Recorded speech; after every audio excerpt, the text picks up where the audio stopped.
सभी को नमस्कार। बीएससी फर्स्ट ईयर की इलेक्ट्रोमैग्नेटिज्म पेपर की लेक्चर सीरीज़ में आपका पुनः स्वागत है। लास्ट क्लास में हमने बात की थी potential energy of A system of and point charges, है ना। दो तरह के सिस्टम हमें कंसीडर करने थे। एक तो था हमारे पास सिस्टम ऑफ डिस्क्रीट चार्जेस और एक था हमारे पास सिस्टम ऑफ कंटिन्यूस चार्जेस, है ना। तो डिस्क्रीट चार्जेस के लिए हमने एक एक्सप्रेशन कैलकुलेट कर लिया था, जिसको हमने कहा था कि u इक्वल्स टू वैल्यू थी हमारे पास 1/2, वैल्यू आ गई समीशन और वैल्यू आ गई i, फिर वैल्यू आ गई समीशन आ गया, j इक्वल्स टू वैल्यू आ गई 1 to n विद केस क्या था i does not equals to value थी j, और वैल्यू आ गई k आ गया, वैल्यू आ गई q1 आ गया, q2 या मैं क्या कह दूँ qi आ गया, और वैल्यू आ गई qj और अपॉन वैल्यू आ गई rij। ठीक है। इसको जनरल एक्सप्रेशन में हमने क्या कहा कि भाई 1/2 का फैक्टर इसलिए हम काम में ले रहे हैं कि जब आप इसको एक्सपेंड करोगे तो एक टर्म दो बार आएगी, है ना।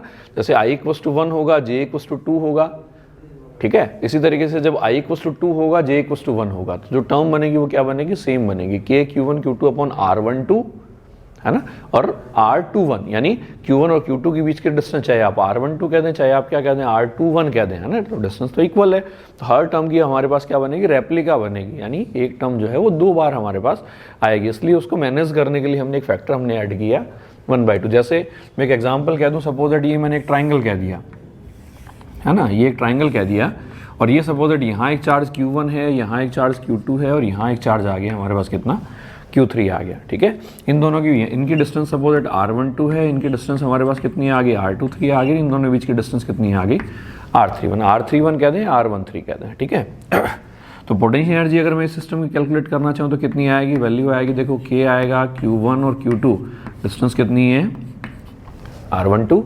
इसी तरीके से प्लस में वैल्यू आ गई k आ गया, वैल्यू आ गई q2 आ गया, q3 आ गया, अपॉन वैल्यू आ गई r23, प्लस में वैल्यू आ गई k, और वैल्यू आ गई q3 q1 अपॉन वैल्यू आ गई r31, ठीक है। तो ये हमारे पास क्या आ गई, सिस्टम की पोटेंशियल एनर्जी आ गई, है ना।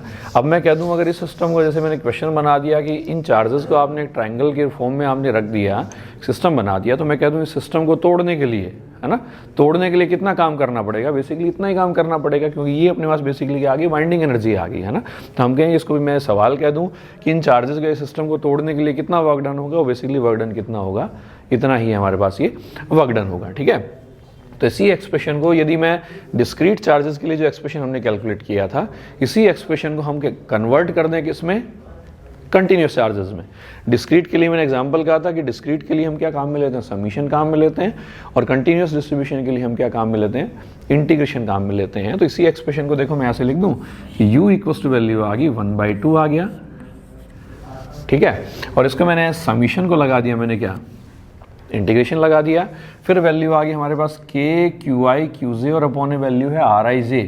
तो k qi qj एक फैक्टर हमारे पास क्या बन गया, पोटेंशियल बन गया, ठीक है। और चार्जेस q है, चार्जेस q को मैं क्या लिखूं, जैसे मैंने कहा कि भाई volume charge density rho equals to value क्या थी हमारे पास, dq अपॉन वैल्यू कितनी थी dv, है ना, या dq इक्वल्स टू वैल्यू कितनी आ गई, dq इक्वल्स टू वैल्यू आ गई रो आ गया, और वैल्यू आ गई dv, या टोटल चार्ज में निकालूं तो q इक्वल्स टू वैल्यू कितनी बनी, इंटीग्रेशन आ गया, रो आ गया, और वैल्यू हमारे पास कितनी बन गई, dv बन गई, है ना।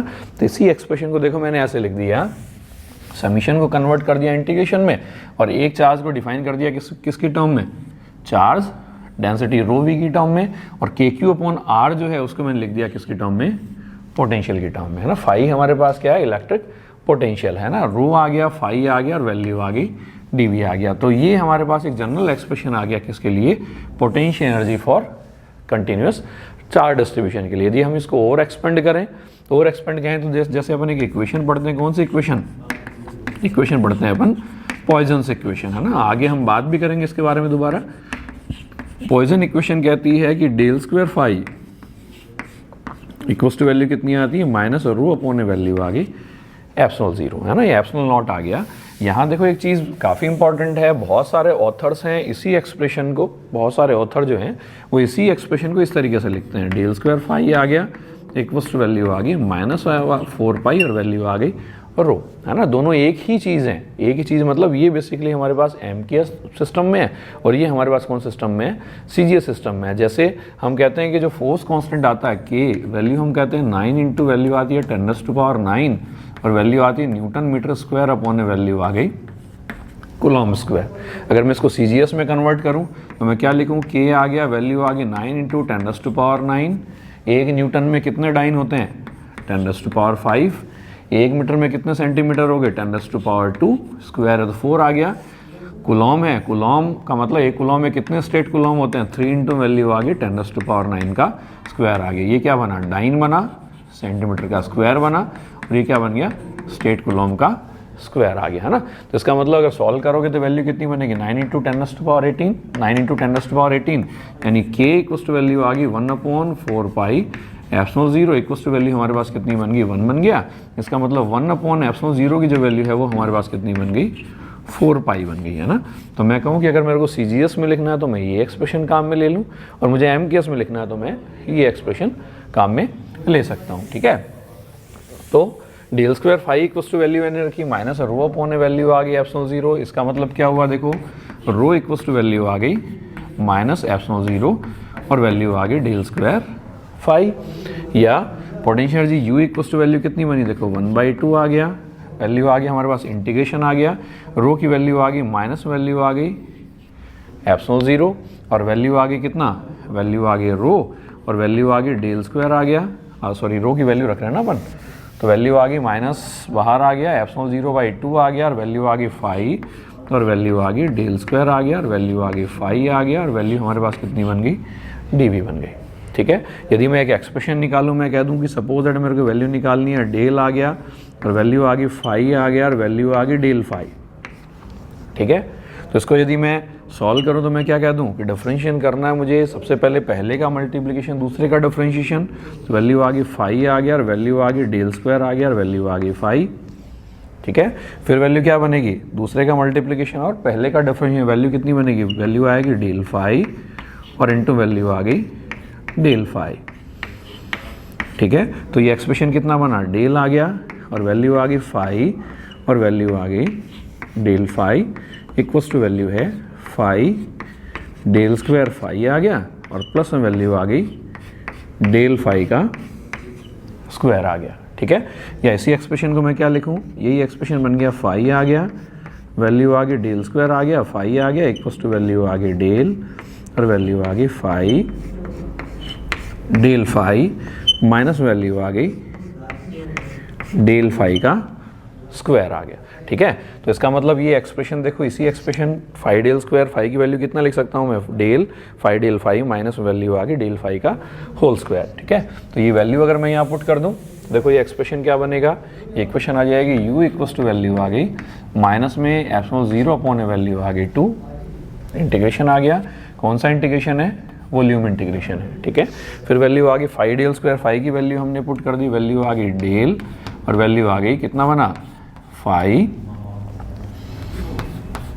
del phi माइनस वैल्यू आ गई del phi का स्क्वायर आ गया और कौन सा इंटीग्रेशन आ गया, वॉल्यूम इंटीग्रेशन आ गया, ठीक है।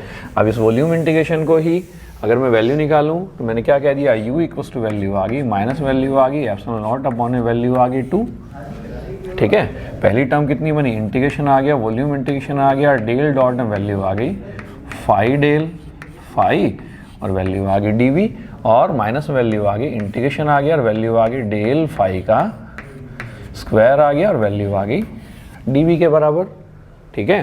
तो ध्यान हो तो हमने एक थ्योरम पढ़ी थी, है ना, प्रीवियस क्लासेस में, कौन सी थ्योरम थी, गॉस डाइवर्जेंस थ्योरम थी। और गॉस डाइवर्जेंस थ्योरम में हमने क्या कहा था कि we can convert the surface integration into volume integration और vice versa is also true. यानी हमने कहा था कि the surface integration of a vector field is equals to the divergence of the surface integration of a vector field is equals to the divergence of that vector field, है ना।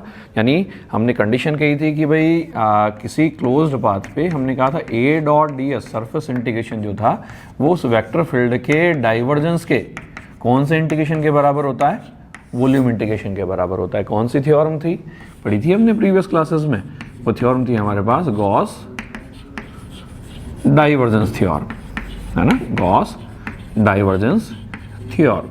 अब Gauss divergence theorem यदि मैं apply कर दूं इस equation में, volume integration है और ये हमारे पास क्या आ गया, इसका डाइवर्जेंस आ गया, है ना। phi है, पोटेंशियल है, पोटेंशियल है दैट मीन्स कैसा फंक्शन हो गया, स्केलर फंक्शन हो गया। स्केलर फंक्शन है इसका मतलब जो डेल है वो किसको मेंशन करेगा, ग्रेडियंट को मेंशन करेगा। और ग्रेडियंट ऑफ फाई है कैसी क्वांटिटी होती है, एक वेक्टर क्वांटिटी होती है, तो इसका मतलब ये डेल किसको मेंशन करेगा, एक डाइवर्जेंस को मेंशन करेगा। तो इसका मतलब अगर मैं यूजिंग गॉस डाइवर्जेंस थ्योरम कह दूं, यूजिंग गॉस डाइवर्जेंस थ्योरम क्या लिख सकता हूं मैं, u इक्वल्स टू वैल्यू आ गई माइनस वैल्यू आ गई एप्सिलॉन नॉट अपॉन वैल्यू आ गई 2, और इस वॉल्यूम इंटीग्रेशन कन्वर्ट कर दिया हमने किस में, सरफेस इंटीग्रेशन में कन्वर्ट कर दिया। और वैल्यू आ गई फाई आ गया, डेल फाई आ गया, और वैल्यू आ गई ds आ गया, और माइनस वैल्यू आ गई इंटीग्रेशन आ गया, और वैल्यू आ गई डेल फाई का स्क्वायर आ गया, और वैल्यू आ गई dv। ये वॉल्यूम इंटीग्रेशन है और ये कैसा इंटीग्रेशन है, सरफेस इंटीग्रेशन है। तो हमने गॉस डाइवर्जेंस थ्योरम में हमने कहा था कि the volume should be enclosed by the surface s। अब मैं कह दूं अगर इस सरफेस s को मैं इनफाइनाइट पे ले जाऊं, इनफाइनाइट डिस्टेंस की अगर मैं बात करता हूं, तो उस कंडीशन में देखो फाई जो है पोटेंशियल है, फाई की पोजीशन पर डिपेंडेंस कैसी होती है, फाई इक्वल्स टू हम पढ़ते हैं kq/r यानी 1/r की फॉर्मेट में आएगा, है ना। फाई जो है आर पे डिपेंड कैसा करेगा, 1/r पे डिपेंड करेगा।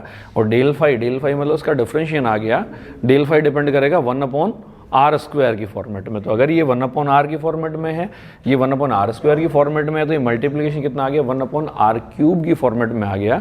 तो एट लार्ज डिस्टेंसेस की यदि हम बात करते हैं तो जैसे जैसे डिस्टेंस बढ़ती जाएगी ये जो फैक्टर है ये वेरी करेगा कैसे, 1/r³ यानी जैसे जैसे r बढ़ता जाएगा ये फैक्टर क्या होता जाएगा, रिड्यूस होता जाएगा। तो यदि आप इस सरफेस को हम कह दें कि इनफाइनाइट पर यदि हम ले जाएं तो फर्स्ट जो एक्सप्रेशन है वो एक्सप्रेशन हमारे पास कितना हो जाएगा, 0 हो जाएगा। तो ये रिजल्ट हमारे पास जो बना, ये रिजल्ट कितना बन जाएगा, u इक्वल्स टू वैल्यू आ जाएगी, वैल्यू आ गई एप्सिलॉन 0 अपॉन वैल्यू आ गई 2, माइनस माइनस प्लस बन गया, वॉल्यूम इंटीग्रेशन आ गया। और ये जो फैक्टर है डेल फाई, एक माइनस यहाँ लगा दें कोई फर्क नहीं पड़ेगा, और माइनस लगा दें तो minus E equals to relation होता है E equals to minus gradient phi, यानी the negative gradient of electric potential will represent the electric field. तो ये कितना बन जाएगा, इलेक्ट्रिक फील्ड का स्क्वायर बन जाएगा, ई² आ गया और वैल्यू आ गई dv आ गया। तो ये जो फैक्टर है ये फैक्टर कहलाता है एनर्जी डेंसिटी को रिप्रेजेंट करता है ना। तो हमने दो तरह की बातें की, एक तो हमने कहा system of N point charges for discrete distribution, और दूसरा हमने बात की किसके बारे में, system of charges of continuous distribution. और ये जो एक्सप्रेशन है ये एक्सप्रेशन मेंशन कर रहा है किसको, एनर्जी डेंसिटी को। तो जल्द मिलते हैं एक नए वीडियो में, बहुत बहुत धन्यवाद, थैंक यू सो मच।